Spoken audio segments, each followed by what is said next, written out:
Welcome, everyone. My name is Bill Graydon. I've spoken on a number of occasions in past about this and related topics, defeating door alarms and intrusion detection and various ways that the red team can get in despite these countermeasures and the blue team can defend against it.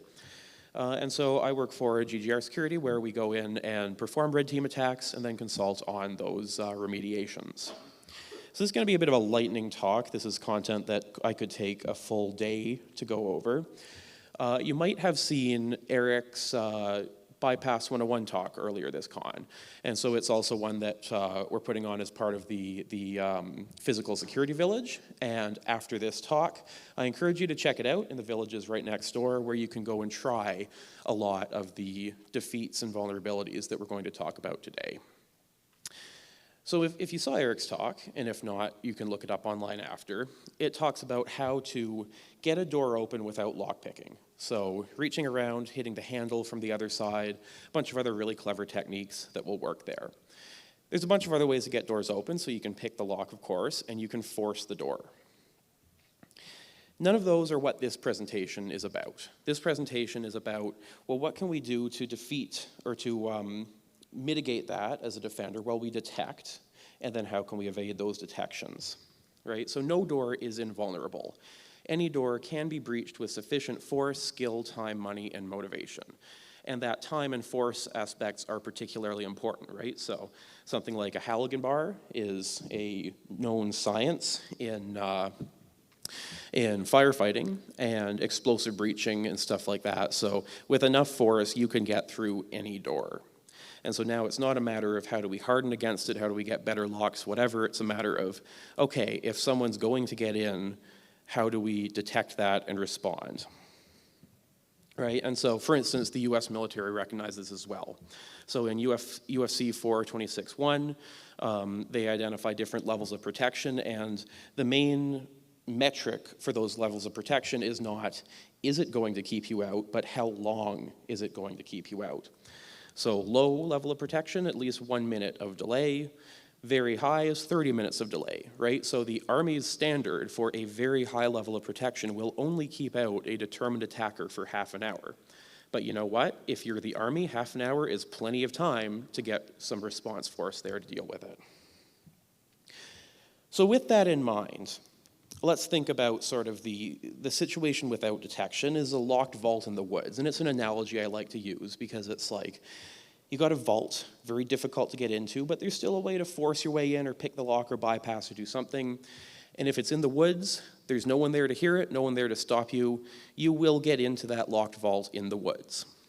So if we are the owner of that vault, what can we do to protect against that? Well, we can station a guard there, watching it 24/7, all day, every day, and he can go and deal with it if someone starts trying to breach into this vault. That's not particularly economical, a lot of logistics concerns with providing for the life of a guard in the middle of the woods. So we might do something like put an automated detection mechanism on it. So something like these magnetic reed switches that will detect when that vault door gets opened. And now we can have that on a bunch of our vaults in the woods and have only one guard who's remote, who gets the signal when this gets opened, and he can go in and respond to it when that happens. One of the most common technologies that gets used for this is magnetic reed switches. So up top you've got a magnet and then a switch that essentially just looks for the presence of that magnetic field. If it sees one, it's going to say everything's good, the door is closed. As soon as that magnetic field goes away, it's going to send an alarm signal. So we can attack the sensor directly with something like a mechanical attack, just unscrew that magnet.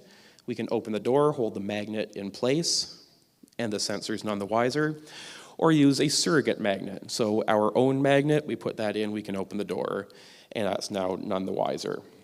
Right, something like a balanced magnetic switch that looks for the correct field strength is going to defend against that. So that's something that you can go next door and try in our village. Right, so we've got a couple doors that have these contact sensors to detect intrusion. And so you can use a magnetic probe to figure out where the magnet is, what the polarity is. insert a surrogate magnet there, and then you can open the door while holding your magnet over the sensor, and therefore it won't detect that that door has been opened. And there's a bunch of other sensor technologies that could get used instead. So we've got many of them use this magnetic technique. You might have a glass break detector, so to detect if someone smashes through the window instead. Something seismic for someone walking over ground, or a fence climb detector, which essentially looks for vibration. Now the problem with a lot of these is a very high false positive rate. So your guard force is going to get quite fatigued if they're not really on their game with all the false positives there. And then we'll talk in a little bit about things like passive infrared detectors for area detection, looking at not the perimeter, not someone going through the door, but the area. Is someone within this room? So these work by looking for the black body radiation spectrum of the human body. So if it sees temperature that matches a person in its field of view, it's going to trigger that alarm and say someone's in here. Now, is it someone that shouldn't be in here? Well, that's where you put in the alarm code and determine if you should be there or not, but it detects that someone is in here. So a couple techniques that will defeat these. One is to move slowly, very, very slowly, like across the room in 20 minutes, but that will go slowly enough that this sensor thinks it's just a slow atmospheric change and it will not trip. You can move out of the focus range, right? So many of these are tuned so that, say, a dog or a raccoon or something walking in front of it will not trip it, which means that if you just crawl on the ground, you're not going to trip it either. Avoiding perpendicular motion, so motion across the field is what gets detected. In and out does not, at least not nearly as reliably. And then you can use an infrared blocking material as well. So these space blankets are somewhat effective from a distance. So you can see here, here's one of our colleagues putting a space blanket over herself. So you can see the warm thermal signature of her body, and it gets blocked in its now ambient room where that space blanket is. The problem is, once you're engulfed in it, that heat's got to get out at some point, and so it starts to heat up and doesn't shield you as effectively as it does when you first put it on. So that works somewhat effectively. What we find works really well and we'll do on pen testing engagements is actually yoga mats. They're thick enough that they'll block it and insulate long enough for you to get across. So that, or even a heavy winter jacket will work. Make sure it's not one you were just wearing, otherwise it will be warm from your body heat. Right, and going underneath to pretend you're a pet and be out of the focus range of these sensors is something that's actually seen in the criminal world. So here's a case of a salon robbery and another sort of funny video of a gentleman doing this. Different store if it'll load. Right, so you can see him crawling along the floor there in an effort to avoid those motion sensors. Right, and that's the path of entry he took. So again, anything can be forced with sufficient time, money, force, etc.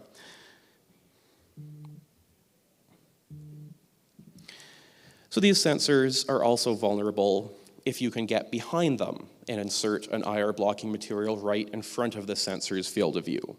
Right, so here's a pharmacy, probably some things in there that we want to keep out of the hands of bad actors.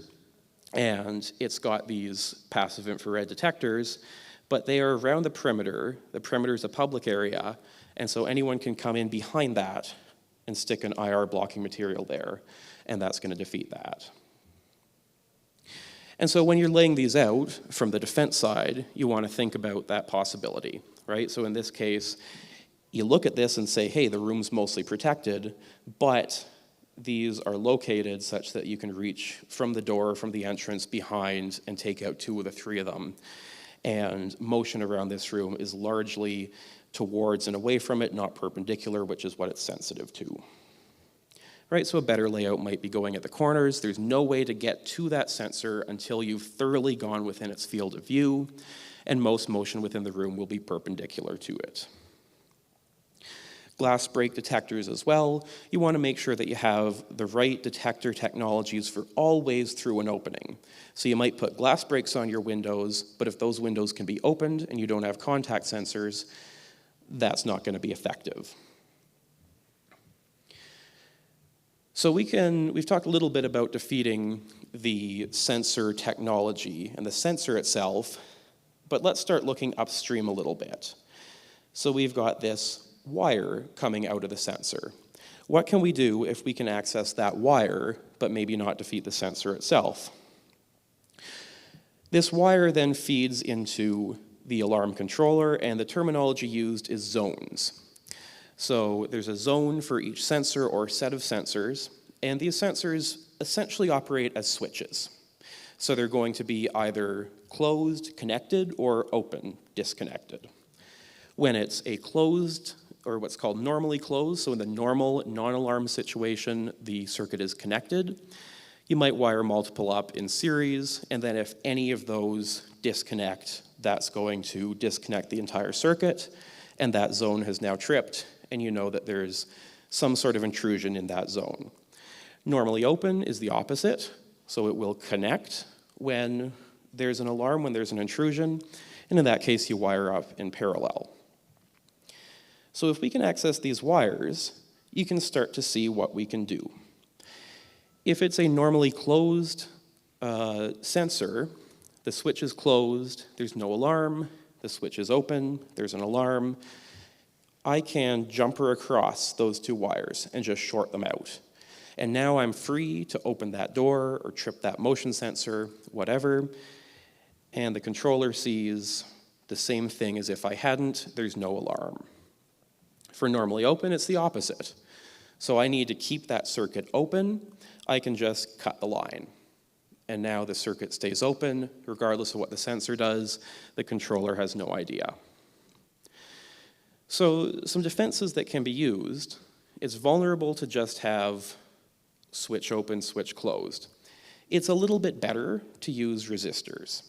And this is something that was first done in fire systems. So what was happening is you've got fire alarms, you've got poles, you've got heat detectors, etc., that feed into that. Fire systems are usually normally open. So it is disconnected and it connects when something is triggered. You can see the problem with that in very old buildings that aren't maintained as often as they should be. You know, there's construction that happens and water gets in and wires corrode. And if a wire corrodes and disconnects, well, now that normally open circuit is always disconnected, always open, that sensor doesn't work. So the fire industry realized that this is a threat to life safety. We've got to have some way of detecting when that line is no longer functioning properly. And what they came up with is end-of-line resistors. So there's a resistance that it looks for in the normal state. And if that line gets shorted, if that line gets opened, that resistance is no longer there, and now it's going to detect that it's not normal, there should be an alarm. So this is less vulnerable. It is still vulnerable, and we'll talk about a couple ways to defeat that. And of course, the best is an encrypted digital line with well-designed encryption. So denial of service detection of some sort, using a nonce so you can't just repeat, that sort of thing. So these end-of-line resistors, you see them all over once you know to look for them. You'll see little boxes at the end of various fire devices labeled EOL. You'll see boxes in the wall labeled end-of-line device, ones with little resistor pictures on them. So take a look for those now that you know that they exist. In security systems, they tend to look like this. So you have a resistor along with the detector that you have. So in this case, we have a passive infrared detector. And so now if that detector is in its normal state, it's going through that resistor, and the controller looks for that resistance. So you can see it close up there on this terminal block here. So if we want to defeat this, if we've got access to that wire, we can replace the resistor, and there's a couple different ways to measure what that resistance must be at the end of the line, put our own resistor on there, or we can regulate the voltage. And if we maintain that same voltage across the line, it's going to look identical to that controller. And it turns out there is a fairly easy way to regulate the voltage. Voltage regulators are a well-studied field of electronics. And one of the simplest is a Zener diode. So you might be familiar with diodes. They let current flow in one direction, and they're an insulator in the other direction. Now, the thing about insulators is they only ever go up to a certain voltage. Air is an insulator, but above a certain voltage, it will arc, and you get lightning. And that's true of diodes as well. So if you overvoltage any diode, it will break down and allow conductivity at a certain point. Zener diodes are designed to do this at a specific controlled voltage. So say a 5-volt Zener diode, below 5 volts, it does not conduct. Above 5 volts, it does. What this means is if I put this across the line, it's now going to regulate. If it's, say, 5 volts on this line, I put a 5-volt Zener, it's going to hold it at 5 volts, and it will not let it go above 5 volts. It will maintain that. And so that's one way to defeat this. And this is something that I talked about at DEF CON 2 years ago, so if you're interested in this technique, I encourage you to check out that talk. Right, and so you can find these lines all over the place. In junction boxes connected to the control panel itself, in conduits all throughout the building, and sometimes they're labeled. So this one says FA, means fire alarm, so if we're looking to attack the security system, it's not what we want. One that says door contacts or security junction box is a little bit more of interest to us. We can follow the line back from the sensors itself, right? So here, I might not be able to tamper with these passive infrared sensors directly because I'm going to be right in their field, but I can follow this line back and access it somewhere beyond their field of view. And so you really want to, if you're the defender, avoid running your security cables outside of the secured area they protect. In this case, here's one running outside of the building entirely. So you might think, well, if there's so many problems with hardwired communication lines, wireless must be the way to go. Wireless, of course, has problems with jamming. So I'm not sure if we have sound, but we should be able to see everything that's going on here. Right, so I'm arming the system, and then I'm opening that door, which triggers it. And so you can actually take, many of these operate on 433 megahertz. So you can take any ham radio and listen to that. And so you can actually hear that signal that gets sent out. And you can hit the transmit feature, and this is on our trusty bow thing here. And if I'm transmitting at 433 megahertz, I can now open the door and it jams that signal. So over the air, you're competing with every other RF signal out there. It is significantly less reliable than hardwired lines. So definitely for high security installations, you want to go hardwired and ideally digital communication, and then it doesn't have the problems with those end-of-line resistors. So we can also attack the controller and the communication. Right? So we've talked about preventing the sensors from being tripped. We can trick it into thinking that it's now in a disarmed state, and when it does go into an alarm state, we can prevent that call out. So what this looks like in older controllers is you got the controller here, sensor gets tripped, there's a certain amount of time, and you have that time to enter the code to disarm it. If that timeout happens before the disarm code is entered, then it will dispatch the police. So what we can do is trip the sensor, smash the controller, and now that timeout happens, but there's nothing to call out and dispatch the police anymore. So that's called a crash and smash attack, and it became relatively well known amongst burglars a couple decades ago, and so systems got wise to that. And the fix is to have an intermediary server that's off-site. So as soon as that sensor is tripped, it notifies the server, the disarm code is entered, it notifies the server, and the server stands down. If there's a crash and smash attack, or if there's a timeout and no no code entered, this server dispatches the police, and now it doesn't matter if that panel is operable or not on site, the police are going to be notified. And the last instance that we'll talk about is access control, which is the source of my Twitter handle. Access control is letting the right people in, keeping the wrong ones out, and you often have detection on when there's intrusion from someone that's not supposed to have access there. So you've likely seen these all over the place, including all around this building. You've got card readers of some sort and some mechanism for unlocking the door when the right card is tapped. And of course, behind the scenes, there's going to be a controller that makes that go or no-go decision and wires to connect to it. If this were present on a door and I smashed my way through that door, this controller has no idea. So the way it detects it is we add a contact sensor. So when that door gets opened, if I smash my way through that, the controller now knows that the door has been opened. The problem with this, of course, is what if someone's leaving? Well, if there isn't a card reader on the way out, it's going to send an alarm every time someone leaves. So we have a sensor to detect when someone's leaving as well. And so this is a passive infrared-based request to exit sensor. When it detects someone walking up to that door and the door then opens, it suppresses the alarm. If I tap a card and the door then opens, there's no alarm. But if the door opens and neither of those two things happened, it will send an alarm.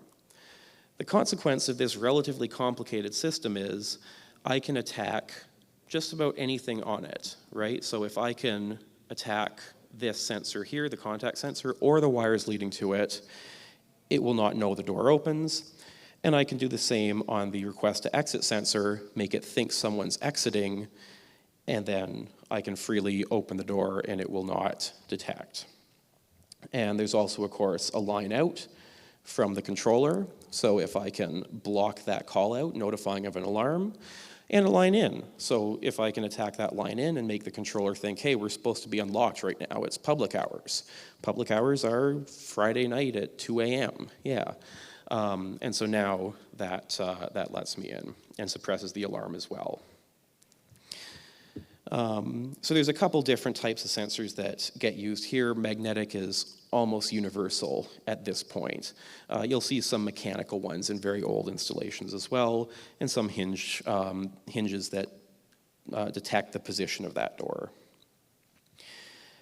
And then the request to exit sensor has different methods as well. So there's the passive infrared based. There's also buttons, right? And so you push the button to go out.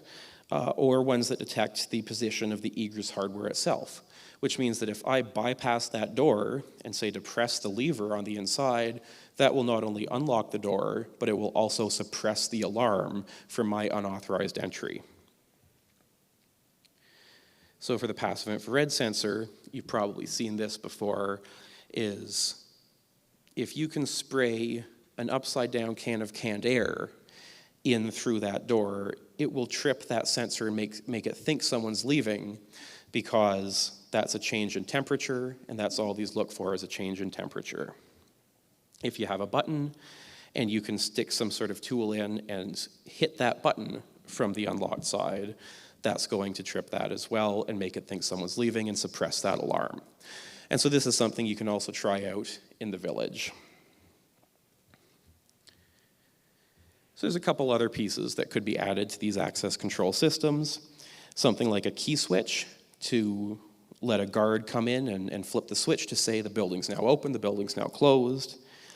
Well, if the key switch looks like this, this is a high security medical lock on here, but anyone with a screwdriver can open up that panel and jumper out that switch there. So you want to think about things like that. If you have accessibility buttons, right, the one on the inside is going to unlock the door as well. Same deal, that's going to suppress that alarm. And the fire system, for certain types of installations, that must be tied in by code. And so if you can access the fire system or any of the communications cables to it, you can also cause the door to unlock and the alarm to be suppressed. And everything needs power, of course, as well. And so if that gets lost, there's not going to be any call-outs happening. And so we can disable this system by attacking any of these comm lines, any of this equipment, and the nature of modern access control is it's very complicated. There's a lot of attack vectors we can take. So there's one more attack vector here for how to get through this door without tripping that alarm. Might not be immediately obvious looking at this slide. Well, it's something like this. If I can get through that door without opening it, this contact sensor is never tripped. Now, this looks like a bit of an extreme contrived example. Well, not so much in this case. If you've got a vent louvre in the door, especially if the screws are on the unsecure side, that's going to be a way through, or a window that can get smashed and you go through the window on the door. And of course, you can go around the door entirely, right? Which is why in that slide from the UFC manual at the beginning, it talks about a complete perimeter of detection. You want to make sure that any way in is going to be protected, both false ceilings and vents. And so detecting the entire perimeter, or you can detect the entire interior that you care about. And detection is only that first step. So you need to detect the entire perimeter or interior. You then need to delay an intruder after that detection has happened. And you need to delay an intruder long enough for your response to arrive. And so your response has to get there before the intruder has a chance to do whatever harmful act they might be planning to do within your facility. And not only that, but your response has to be with greater force than the intruder is coming with, right? If you send a single guard and the intruder shoots that guard, well, your response has now been nullified. So that's something to think about as well. And so again, that's something that's recognized in the military doctrine is these defense layers, right? So familiar for those in cybersecurity. You want to have multiple layers that need to be breached with detectors on each, so that first one gets the intruder detected, and then the next ones provide delays that give your response force time to get there, and time to keep the intruder away to protect whatever asset you're protecting. So this was sort of a whirlwind talk. There's, every single slide I've presented is a rabbit hole that could be a presentation on its own. I encourage you to go try it in the physical security village next door, and I'd be happy to take any questions on any of the multitude of things we've scratched the surface on today. Thank you very much, folks.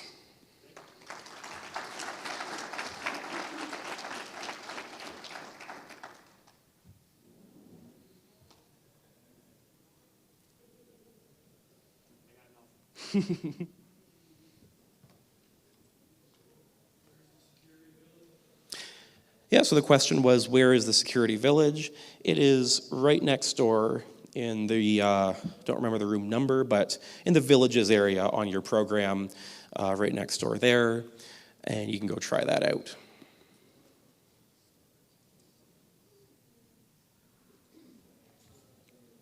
All right, well, I'll hang out at the front if you have any later questions or if you're just too shy to ask in front of everyone. Thank you very much, folks.